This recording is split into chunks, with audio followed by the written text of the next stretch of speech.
Oftentimes in some religious quarters, music has been reduced to an exercise of pacifying the congregation while we wait for the real worship to begin. But today we are here to do just that, to sing and to worship and to praise God. It is not a side thing. It's not something to pacify or to just keep people busy. We are here to sing, to worship, and to praise. Isn't it interesting that we find in the book of Zephaniah, chapter 3, verse 17, that the Bible says, "The Lord thy God in the midst of thee is mighty. He will save. He will rejoice over thee with joy. He will rest in his love." And then it says, "He will joy over thee with singing." And so our God himself, according to Zephaniah, sings as he considers the sacrifice that he has made for you and for me. And so today we want to sing in praise and in worship of our great God for what he has done. And so we will lift up our voices now as we praise thee, O God.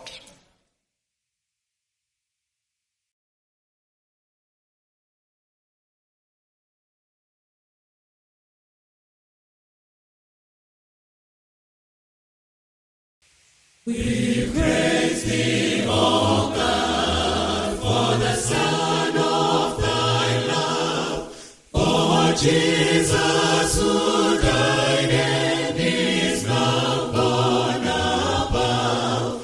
Hallelujah, then the glory. Hallelujah, amen. Hallelujah, then the glory.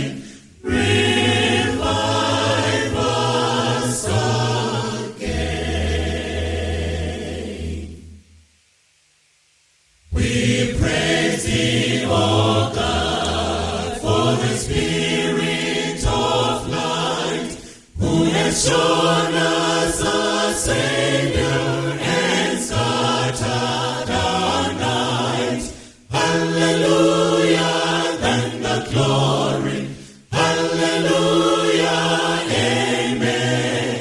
Hallelujah, then the glory. Revive us again.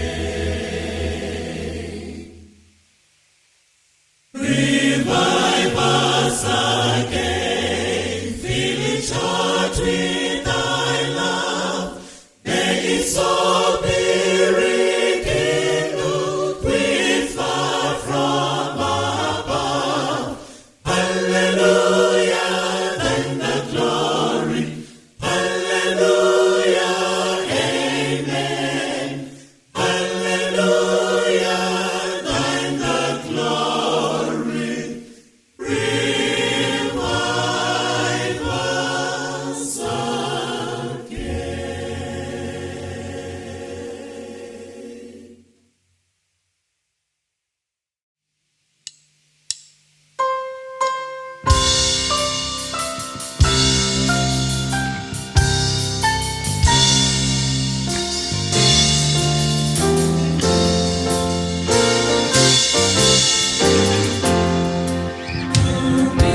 And so as we continue with our program of music, praise, worship, we are now getting into the segment where we want to sing songs of prayer, songs that remind us of the significance and importance of prayer. 1 Peter 5:7, the Bible says, cast your cares upon him, for he cares for you. And so we are invited to cast, not to gently place our problems as though we want to prepare to pick them up again. But the Lord invites us to cast our cares. Let us not be like that old lady who, as she walked down the road carrying a heavy load on her head, then a car came, a pickup with young men.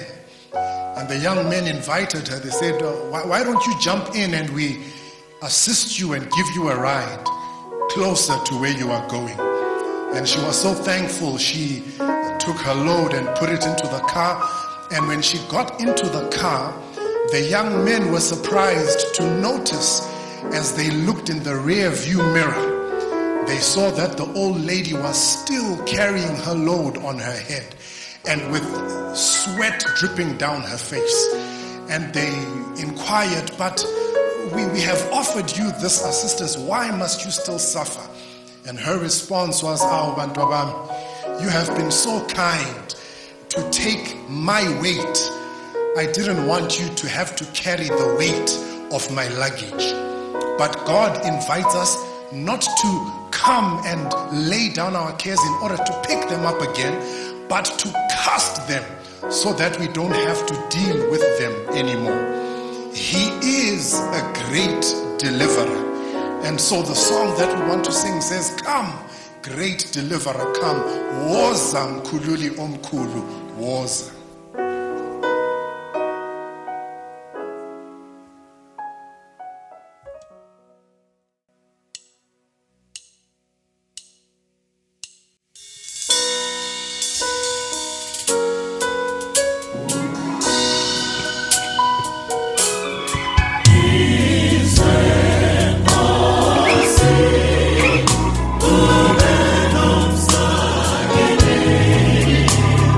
Sa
Ukulanda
How sweet to be there in the blessed hour of prayer. In that time of prayer, heaven comes down and interacts with humanity and does things on our behalf that we could never do for ourselves. In that blessed hour of prayer, I don't know if you knew that sometimes God can use the prayer to answer the prayer. The time that you spend in prayer, God can use that time in order to answer the very prayer that is being prayed. I remember when I was a little bit younger than I am now. We lived in another country, and my parents and my sisters lived in this country, and our relatives, my father's young brother and his family, lived in that country. My little cousins, whom in my culture are my sisters, were aged 3 and 5. And their mother, my aunt, had gotten a job and she was getting ready to go back to work. And in preparation for that, she had hired an elderly lady who would take care of the children and take care of the house while she is away at work. And in this particular country, the crime levels are astronomical, and people disappear every day. And what happened is that before my aunt began working at this new place of employment, she invited this lady to come and spend a day in the presence of my aunt so that she could familiarize herself with what needed to be done. And in the course of the day, my aunt then sent this elderly, respectable woman together with my little cousins. And she said, ma'am, could you please just go around the corner, buy some bananas? She didn't need bananas. She just wanted this old lady to know where the shops are around the corner. And this was around 3 o'clock in the afternoon. And this old lady went with my cousins. And 15 minutes later, they were not back. And 30 minutes later, they were not back. Alas, an hour later and 2 hours later, they were not back. My aunt went and inquired at the shop because they knew one another. And she asked, did my children not come here? And the shopkeeper confirmed they were here about 2 hours ago with an elderly woman. And they bought some bananas. And so they began to search the neighborhood, and they could not find the children and could not find this woman. And so around 6 o'clock in the evening, my uncle phoned his brother, my father, and explained to him what had happened and what was unfolding. When my father shared this information with us, he and I quickly jumped into the car. He was going to drive. In fact, he began to drive, and then he paused and stopped the car. And he began to pray. I want you to know that if I had been asked to pray, my prayer would not have been longer than 10 seconds because we needed to get somewhere. But my father took his time and addressed the CEO of the universe just to let him know that, Lord, we are in a crisis and we don't know what is going to happen to these children. And my father prayed. And I wished that that prayer would end, but he continued to pray. And after a few minutes of prayer, which felt like an eternity, he finally ended that prayer, and we took off to go to my uncle's place to join the search for the children. We were about 50 kilometers away from my uncle, and on the way to my uncle's place, it was now nightfall. It was dark, and the headlights of our car shone on a woman with 2 children. And so we made a U-turn to confirm if they might be the ones. But alas, it was not them. We were so frustrated that these imposters had wasted our time. We needed to get somewhere as quickly as we could. And so we continued on our journey and finally got to the neighborhood where my uncle and his family lived. Do you know that when you are in a hurry, traffic lights have a way to all just go red? And they stopped us at every intersection. But eventually, we got to a T-junction. And at the other side of the T-junction, we saw a woman with a little child, holding a little child by the hand and carrying the other one on her back. And my father and I quickly identified that these are my sisters. These are my cousins. And quickly we were reunited and we took them home. When we began to reflect on the timing of meeting that woman and those children at that T-junction, it seems to me that the time that my father spent in prayer, it seems to me that every red light that stopped us on the way was an answer to the prayer which I felt was delaying us from getting to where we needed to go. The blessed hour of prayer. God can use that hour to answer the prayer. That's why we say, blessed hour of prayer, blessed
Once upon a time, I was scheduled to travel with a youth choir, and we were going to travel from the city of Bulawayo to Zwishavane to conduct the Sabbath days programs. Without going into detail, I must let you know that I had gone without eating for a few days. I wasn't fasting, it just happened that I didn't eat. And so on Sabbath morning, we met with the youth choir, and we were scheduled to leave Bulawayo at 5 o'clock a.m. But as happens, people trickled in, and we were only ready to depart at about 7:30. And as we got on our journey, it occurred to me that these few days that I had not eaten might affect my ability to present the word of God once we got to Zishaban. When we were on the bus traveling, it was a hired bus, and so everybody on that bus was going to the same place. There was excitement on that bus as the choir members walked up and down and enjoyed. The atmosphere was electric. It was just exciting to be there. But alas, I was seated by myself, trying to figure out these great and consequential issues of life. Where am I going to get my next meal? Am I going to eat before I get to preach? What is going to happen? And I sat by myself trying to figure out what was going to happen. And so as we drove out of Bulawayo, I decided to phone my young sisters who had come from out of the country, and they were visiting my parents at our rural home in Esgodini, which is on the way to Zishaban. And so I phoned my sisters. I said, listen, I'm on a bus, and we are going to pass through there in the next 45 minutes or so. If you'd be so kind, could you guys prepare me a sandwich and a fruit so that I can have something to eat? And they agreed. Once we had made that arrangement and they had agreed to prepare something for me to eat, I want to tell you that I began to join the excitement which was on the bus. I could now talk to people excited about the journey ahead. My circumstances had not yet changed.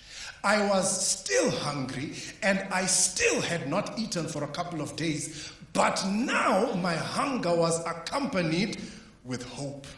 I understood that in the next 45 minutes, my hunger will be taken care of. I will be delivered from the chains of hunger. This was not even the blessed hope, but it was hope. What more? When we talk about the blessed hope, the Bible says in Titus 2, verse 13, looking for the blessed hope, the glorious appearing of the God and our Savior Jesus Christ.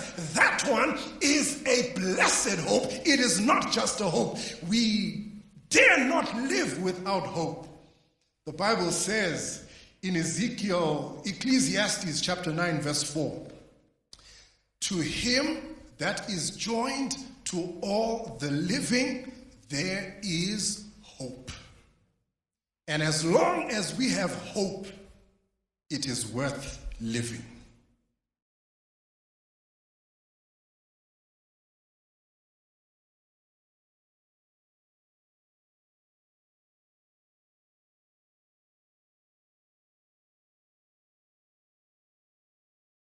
As I wake up with the morning of each day that passes by, and I listen to the sound upon my ear, I can't help but keep a watch towards the eastern sky. And I wonder if the trumpets will be the next sound that I hear. What a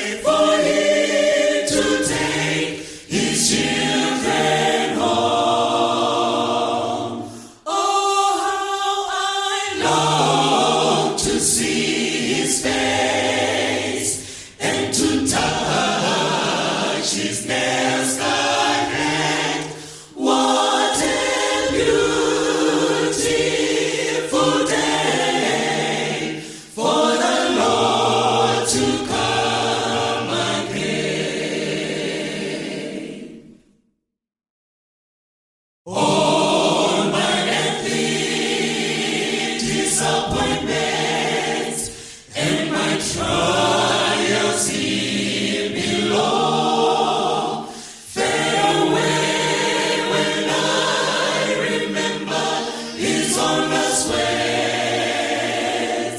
He said He'll return and receive His children unto Him, and I'm longing to look upon the face of my Savior and King.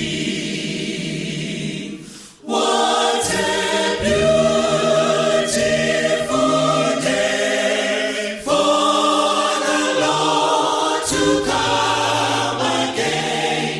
What a beautiful day for Him to take His children home. Oh, how I long to see His face and to touch His nail-scarred hand.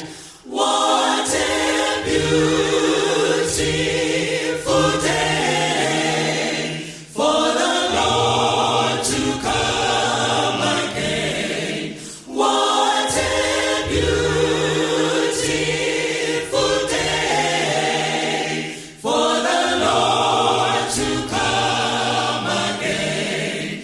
What a beautiful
That's why we shall overcome.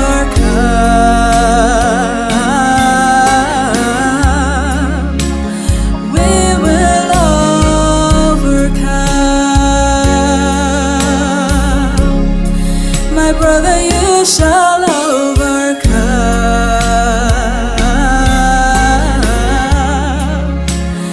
We will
See